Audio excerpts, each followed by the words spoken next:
Boa tarde a todos. Antes de nós darmos início ao nosso estudo, na continuação do nosso estudo do Evangelho, eu espero que todos tenham passado um ótimo Natal, que tenham feito uma ótima entrada do Ano Novo, com muita paz, harmonia e muita união e amor. E aí a gente vai dar continuidade aos estudos do Evangelho, e hoje nós vamos estudar o capítulo 12, Amai os vossos inimigos, e o subtítulo, o duelo, itens 11, 12 e 13. Mas antes de começar, vamos fazer a nossa prece. Vamos elevar o nosso pensamento a Deus, nosso Pai, pedindo a Ele que nos dê a intuição, que nos inspire, para que nós possamos fazer as colocações exatas, sim, aquelas que são para o nosso espírito aproveitar, que é a nossa renovação espiritual, que é o desejo, sim, de nós acertarmos. Agradecemos a Ti, ó Pai, o dom da vida, por mais um dia de experiência e por esse momento de estudo tão importante para todos nós, em que temos o Evangelho como roteiro de nossos espíritos na nossa melhoria espiritual.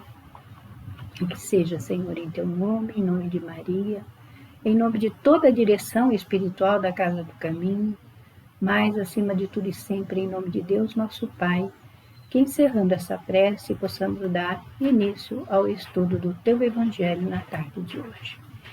Então, o subtítulo Duelo, nós vamos lendo e fazendo umas paradas. Verdadeiramente grande só é aquele que, encarando a vida como uma viagem que deve conduzi-lo ao objetivo, não se deixa perturbar pelas dificuldades do caminho e jamais se afasta por um instante que seja do rumo certo. Nós sabemos que nós estamos num planeta de expiações e provas, e se nós formos observar a história da antiguidade, antigamente os duelos eram muito constantes. Tanto é que quando havia um duelo, era colocado em praça pública e os duelistas se enfrentavam para ver quem ia vencer.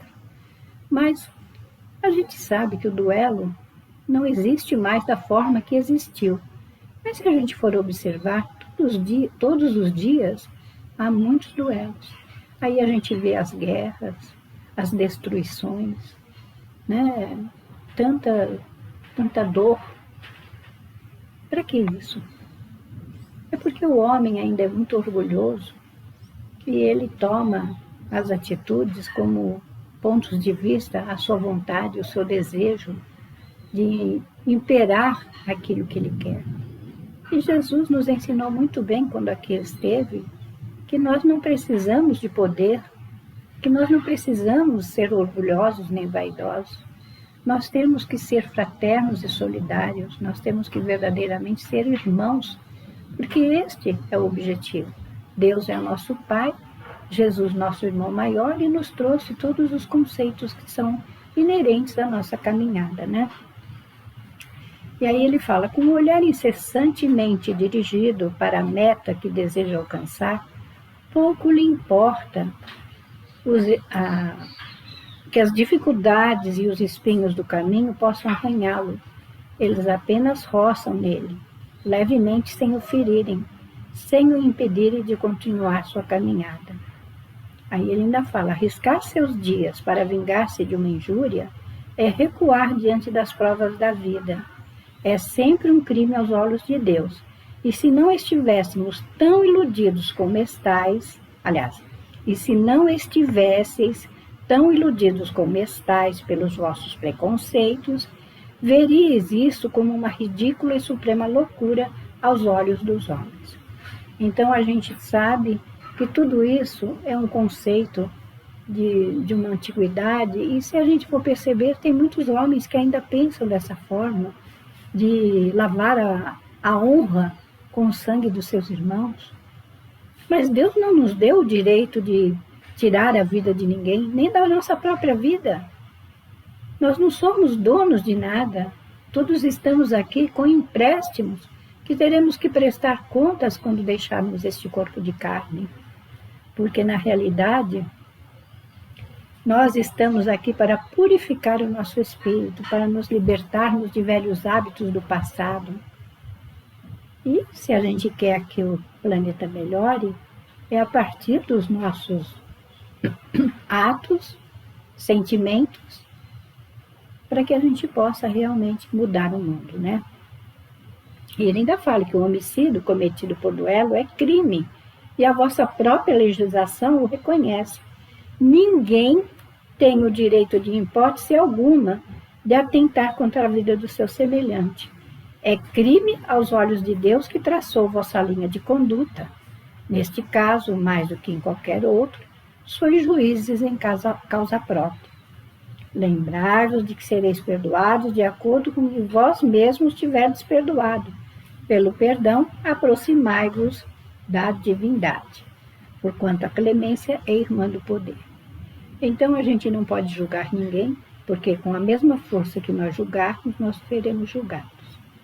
Nós não temos o direito de emitir as nossas opiniões e querer obrigar os nossos irmãos a pensar como nós pensamos. Porque cada um tem uma personalidade, cada um tem a sua individualidade, cada um tem os seus conceitos.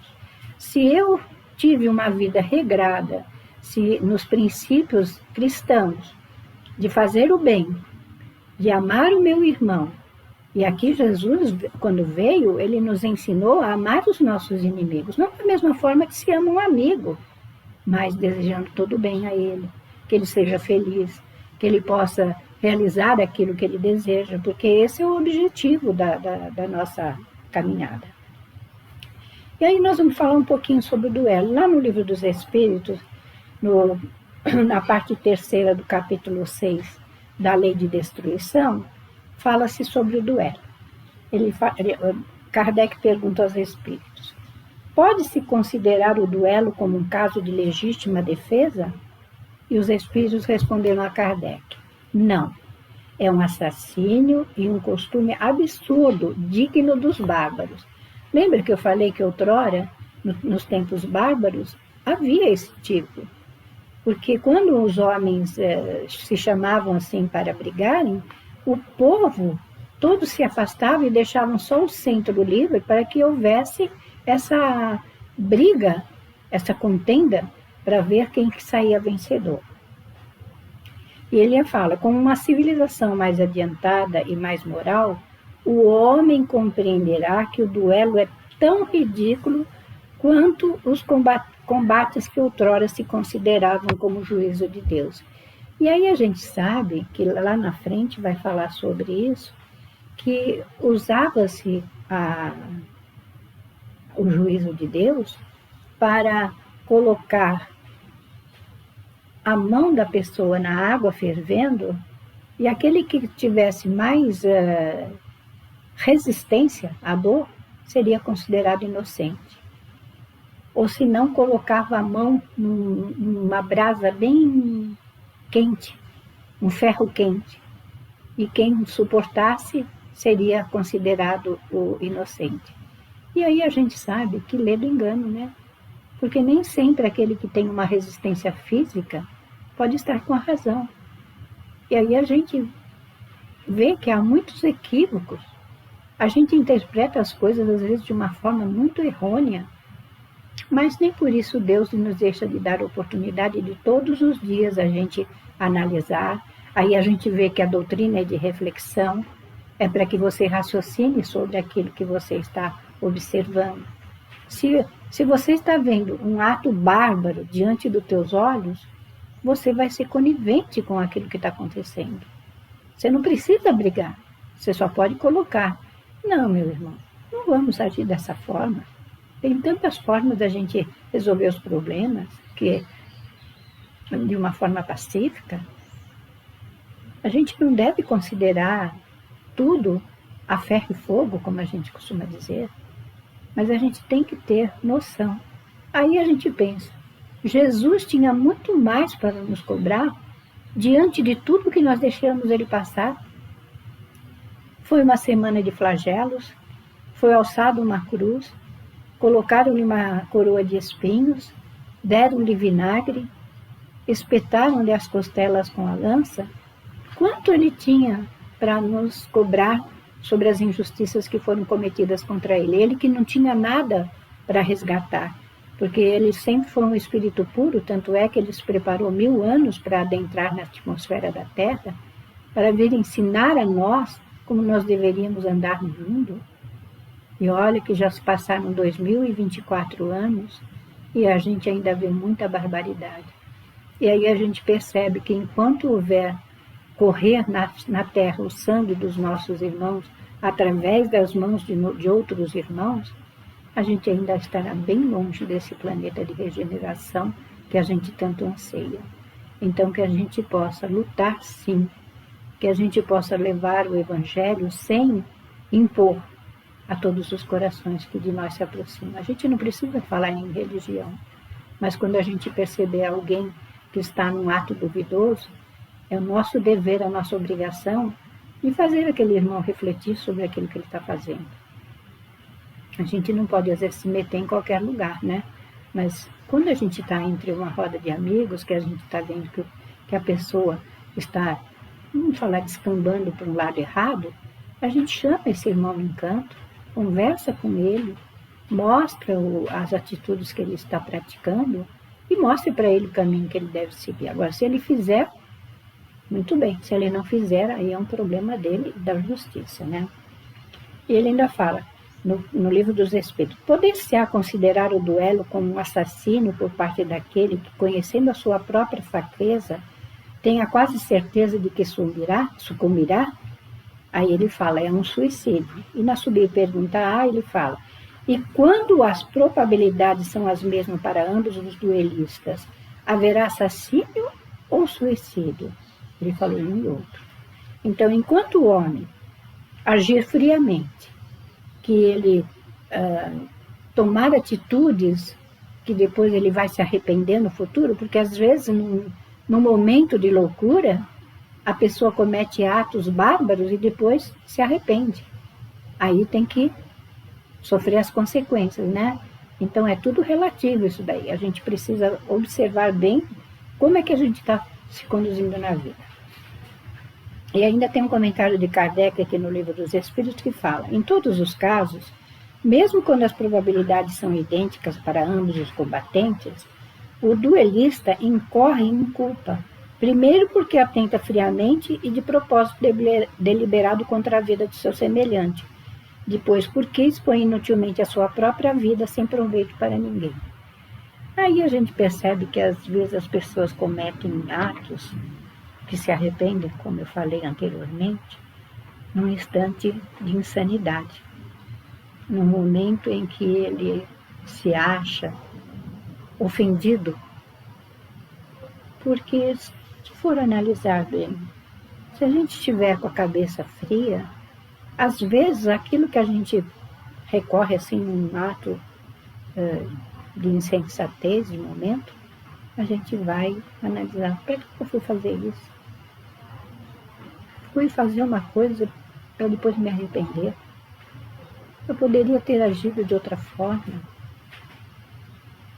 Poderia ter ficado calado, não aceitando a atitude do meu irmão, mas analisando como é que eu deveria proceder se eu estivesse no lugar dele. A gente tem que analisar bem os nossos atos e pensamentos, né? Ele ainda fala, que valor tem o que se chama ponto de honra em matéria de duelo? Ele fala, orgulho e vaidade, dupla chaga da humanidade. E não é isso mesmo? O homem é muito orgulhoso. Às vezes, ele toma atitudes que no futuro ele vai se arrepender. Mas no momento, ele está com a cabeça tão quente que ele não consegue fazer essa avaliação. Mas chega uma hora que as coisas voltam ao lugar, né? E ele ainda fala aqui, olha. Então a palavra duelo só existirá na vossa língua como uma antiga e vaga lembrança de um passado que não existe mais. Os homens não conhecerão outro antagonismo entre eles, que a nobre rivalidade do bem. Foi Adolfo, bispo de Argel, que falou isso em Marmande, 1861. Então, a gente estava falando, no tempo da barbárie existia tudo isso, e hoje a gente só vê como lembranças. Uma lembrança até não agradável, né? Uma lembrança que às vezes nos dói, e se a gente for analisar através dos filmes que a gente assistia antigamente, aí a gente vê quantas barbaridades se cometiam, quanta violência, né? Quantos arrasamentos de cidades, de famílias, de lares. E aí a gente percebe que não é bem por aí que a gente tem que caminhar, né? E no item 12 ele fala, o duelo, em certos casos, pode ser uma prova de coragem física, de desprezo pela vida, mas é incontestavelmente assim como o suicídio. É uma prova de covardia, porque o suicida, ele não tem coragem de enfrentar os seus medos, as suas provas, e ele prefere entrar pela vida espiritual pela porta do suicídio.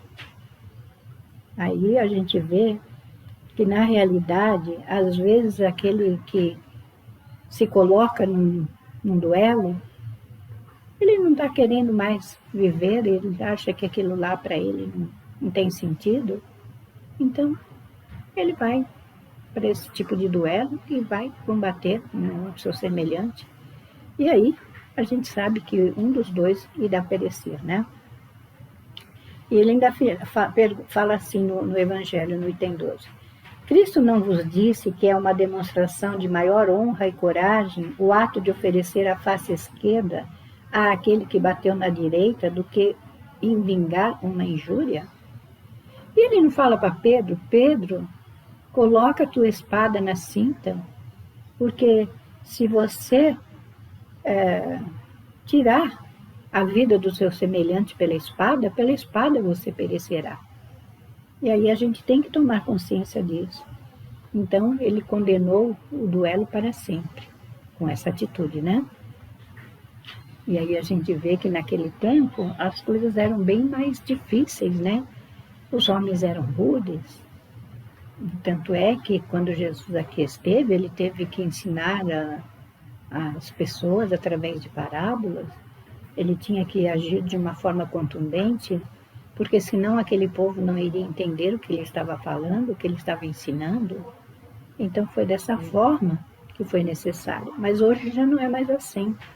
Hoje os homens já se desenvolveram, mas aí também acabaram ficando mais cruéis, mais vingativos, né? Aí a gente pensa, quando nós estamos dentro de uma doutrina que nos ensina que nós devemos amar a Deus de toda a nossa alma, de todo o nosso coração, amarmos o nosso irmão como a nós mesmos, em fazer aos outros aquilo que desejamos para nós, e aqui, como disse Jesus, amar até os nossos inimigos, a gente não tem mais o direito de pensar mal e nem fazer o mal, porque seremos cobrados por isso. Deus não nos castiga, mas através da reencarnação Ele vai nos dar a oportunidade de nós reeducarmos o nosso espírito, através dos conceitos do cristianismo, de todas as lições que Ele nos deixou, de todas as exemplificações que Ele nos deixou.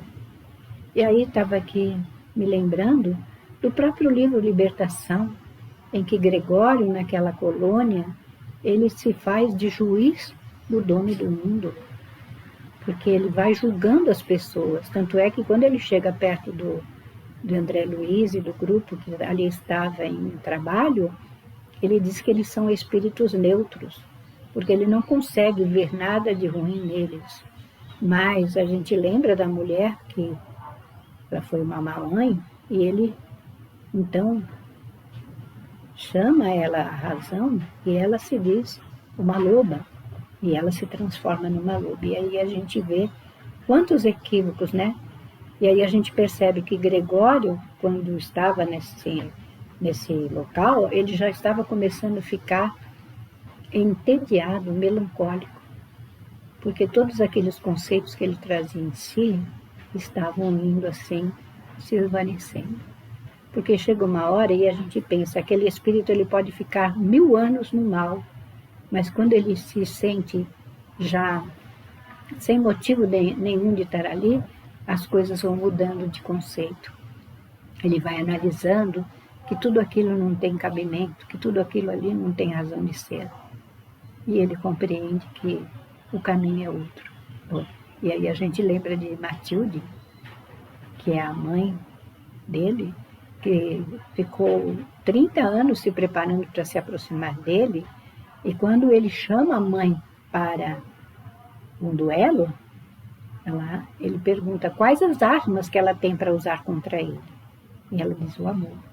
Então, que o amor vença todas essas deficiências humanas, desses pensamentos negativos que cada um traz em si, e em vez de lavar a sua honra, pensar que a gente tem que acalmar o coração, refletir sobre aquilo que está acontecendo e buscar um meio de fazer de forma apaziguada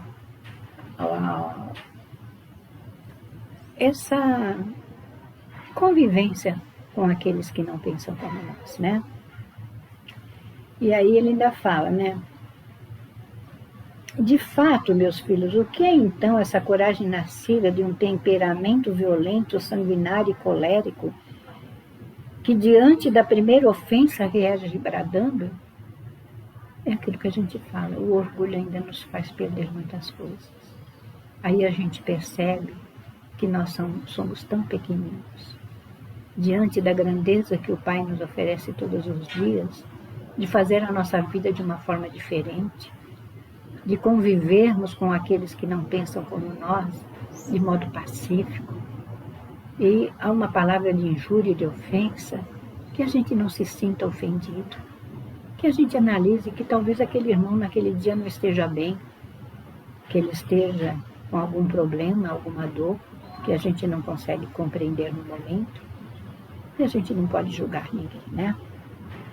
E ele ainda fala, onde, pois, está a grandeza da alma daquele que a menor injúria quer lavá-la com sangue? Que ele trema porque no fundo da sua consciência uma voz sempre lhe perguntará, Caim, Caim, que fizestes de teu irmão? E essa voz vai responder, foi necessário lavar a minha honra com o sangue do meu irmão? E essa voz lhe falará, retrucará, aliás, tu quiseste salvá-la diante dos homens por alguns instantes que te restam para viver sobre a terra, e não pensastes em salvá-la diante de Deus?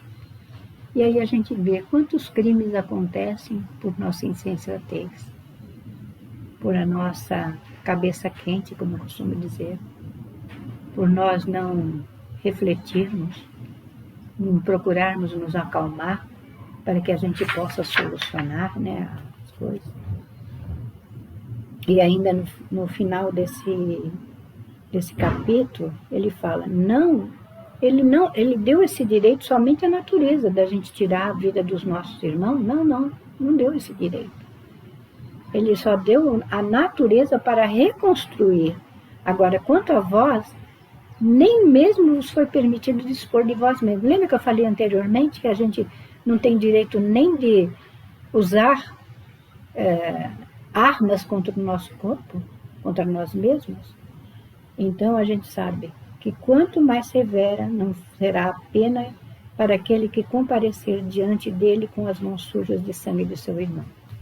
E esse daqui foi Santo Agostinho que nos trouxe essa narrativa toda.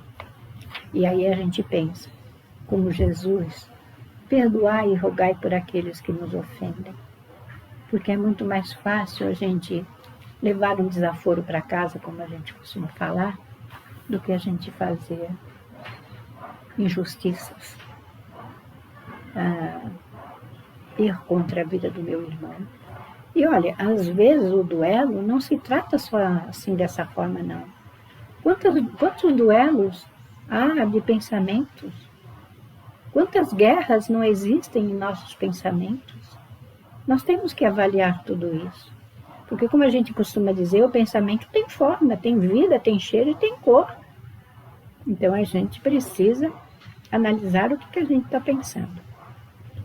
E no item 13, ele fala: o duelo, assim como o que antigamente se denominava o julgamento de Deus, é uma dessas instituições bárbaras que ainda regem a sociedade. O que diríeis, entretanto, se visseis os dois antagonistas serem mergulhados em água fervente ou submetidos ao contato de um ferro em brasa para decidir a sua pendência e a razão ser dada ao que melhor sofresse a sua prova? Foi aquilo que eu falei anteriormente. Isso daí nos causa uma certa dor. Dos próprios semelhantes lutarem contra seus semelhantes. Porque, na realidade, nós estamos aqui para conviver, para aceitar, para olhar o nosso próximo com amor. Assim como Jesus nos olha todo instante. Como disse lá no primeiro pedaço, quanto teria ele de nos cobrar por tudo que nós fizemos por ele? Mas quando ele estava lá na cruz, o que ele fez? Ele ergue os olhos a Deus, nosso Pai, e fala: perdoai, porque eles não sabem o que fazem. E aí ainda continua aqui: por certo chamarias esses costumes de insensatos. E é isso mesmo, né? Uma insensatez. O duelo é ainda pior que tudo isso. Para o duelista experiente, é um assassinato cometido, a sangue frio, com toda a premeditação desejada. E quantos crimes não acontecem premeditadamente? Quantas pessoas, às vezes, cometem crimes contra seus semelhantes, e às vezes são pessoas que eles amam e que eles acabam tirando a vida? A gente tem que pensar muito bem nisso. A gente tem que orar muito pelo mundo, a partir de nós mesmos, né? Orarmos para que nós não caiamos em tentação, porque ninguém está livre de nada. Todos nós estamos aqui e a qualquer momento a gente pode ser testado de alguma forma e cometer um ato que a gente vai se arrepender futuramente. Vamos analisar nossos pensamentos. Vamos olhar, sim, a humanidade como a nossa família inteira. Porque é isso que nós somos, irmãos em Deus.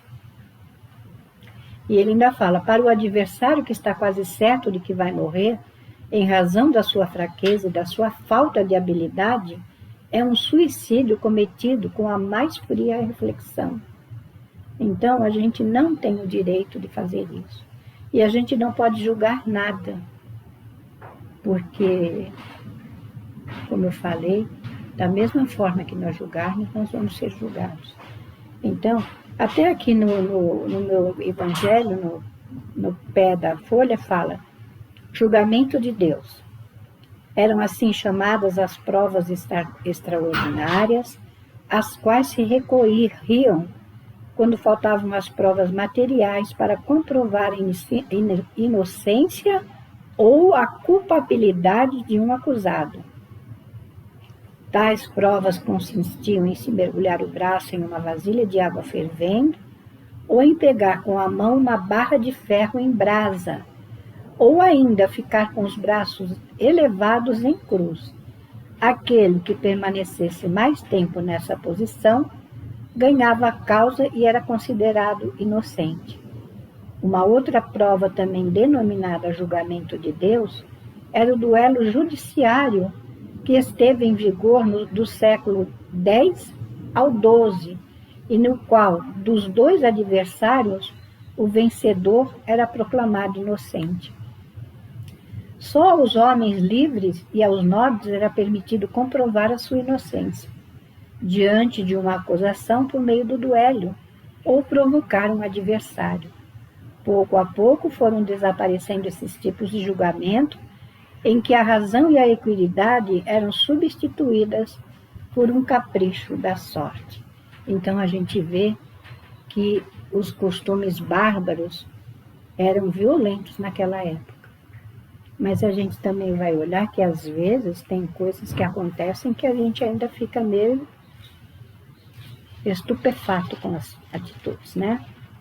E aí ele fala ainda no Evangelho: o estúpido amor próprio, a tola vaidade e o louco orgulho, quando serão substituídos pela caridade cristã, o amor ao próximo e a humildade de que o Cristo Deus deu o exemplo e o ensinamento? Então, futuramente, desaparecerão todos esses preconceitos monstruosos, né? Aí a gente pensa que hoje a gente tem noção, através da história, desses costumes bárbaros, né? Que ainda dominam muitos dos homens e que as leis são impotentes para reprimir, porquanto não é suficiente proibir o mal e prescrever o bem. É preciso que o germe do bem e o horror do mal estejam no coração do homem. Um espírito protetor, Gordels, 1861. Então a gente vê que o duelo tem que ser extinto da humanidade. A gente acha que ainda existem alguns casos de duelo, em que muitos querem lavar sua honra através do seu desejo de vingança, de oprimir o outro, de tirar a esperança do outro, tirar a vida do outro. E Jesus, quando aqui esteve, o que ele nos ensinou? Amarmos os semelhantes, em procurarmos ser tolerantes uns com os outros, a sermos fraternos, a sermos solidários, porque esse é o intuito do Evangelho. Todo o roteiro do Evangelho aqui está, para que a gente possa tomar consciência da nossa responsabilidade diante do conhecimento que nós estamos tendo, né? Aí a gente sabe que em cada país, em cada século, houve as suas regras, né? A gente sabe que eram coisas que chocavam, mas que aconteciam, e que hoje não tem mais razão de ser. A gente tem que banir da humanidade o duelo. A gente tem que orar para que as guerras sejam extintas, porque na realidade as guerras não deixam de ser o orgulho daqueles que detêm o poder nas mãos, que querem brigar por ter poder, ter fortunas, ter status, e nada disso leva o homem a nada, a não ser ele amar o seu próximo como a si mesmo, em procurar fazer todo o bem possível e que estiver ao seu alcance. Não ir contra a sua natureza, não, mas pelo menos não fazer o mal, não desejar o mal e nem praticar o mal, porque esse é o objetivo da nossa doutrina, que vem trazendo também, através das biografias da coleção de André Luiz, os conceitos de cada espírito que passou por determinadas situações na vida e trazem o seu testemunho para que a gente não cometa os mesmos erros.